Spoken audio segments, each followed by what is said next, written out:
Since the dawn of Arknights release, guards have always been a major part of the game's meta, starting with Silver Ash since the release, all the way through Blaze, Thorns, Mountain, and most importantly, Surtur, the ice cream girl that everyone loves or hates. However, in the midst of one of the best class in the game, it also inhibits one of the worst archetype. I'm talking about Dreadnought guards. But before talking about the archetype and its design more in depth, we'll first look at what Guards class offers that are unique or much better compared to other classes. Guards class have the most amount of archetype compared to other classes, even more than specialists. And in all of this archetype you can find pretty much anything that one would want. Access to arch damage, air capability, self-sustain, and many others, making them a frontrunner in lane holder and damage department. Dreadnought is one of the many archetypes in the Guard class, mostly known as stat stick due to its high HP and attack stats, but low defense and single block count. You may have heard that these archetypes are usually used for heli drop into high threat enemies, due to their natural high stats. This however is not reflected in the kits that these operators currently have. To be able to understand what Dreadnought really do, we will first need to take a look at operators in this archetype and what role do they actually serve. Looking at the skills these operators have, only a select few are actually built for heli drop, and none of which provides both damage and sustain all at once, causing operators in this class needing to rely on other operator support or else their raw stat to be able to overpower enemies, which is not very reliable considering of how strong elite enemies can get. The rest of the skills the archetype has are more of a damage skill, which is not very suitable for heli drop purpose, and even then, the damage that comes from this skill isn't that impressive either. This caused the archetype to be in a weird position, as their kit are built more towards of a guard that stands their ground and man-fight enemies, colliding with pretty much most of the other guard archetype, especially Musha, while being objectively worse at it due to its relying on external support while not providing anything much to the table. All of this combines makes the archetype less favored compared to others.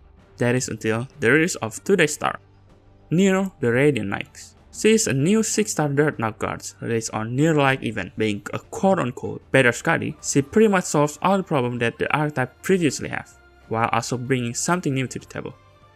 In this video, we'll go in depth to how exactly she does that.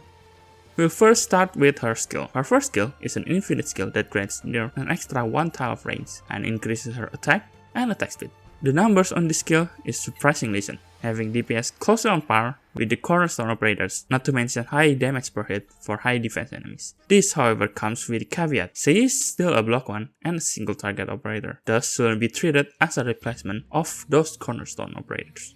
Nonetheless, it is still a valid auto skill to use.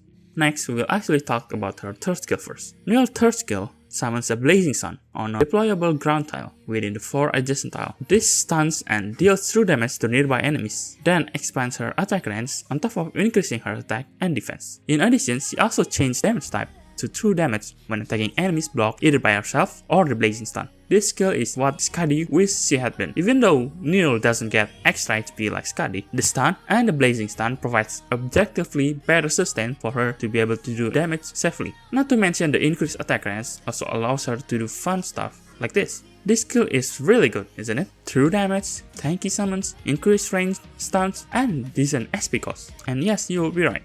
However, as you can tell, I'm talking about this skill first, rather than her other skill. That is because her other skill is a different kind of bread, and truly elevate her position in both guard class and as a whole. And of course I'm talking about her second skill, which is a passive duration skill. Her second skill says, after deployment, increase her attack by a significant amount, and gain layers of shield, automatically retreats when the skill ends, and increase her deployment time if the last deployed operator is not a Casimir. Well, from this alone, you can see that it essentially is Skadi's second skill, but with shields added on top. And if you have not learned from Neons and Modrock, shields are really a valuable assets to have. Being able to tank any instance of damage is really powerful. But there's more. I haven't even said anything about Nearl's talent. Just like any other 6-star, she has 2 talents. The second talent allows her to ignore a percentage of enemies' defense, while Dreadnought, as an archetype, already has high attack stats. This extra damage increase is always appreciated.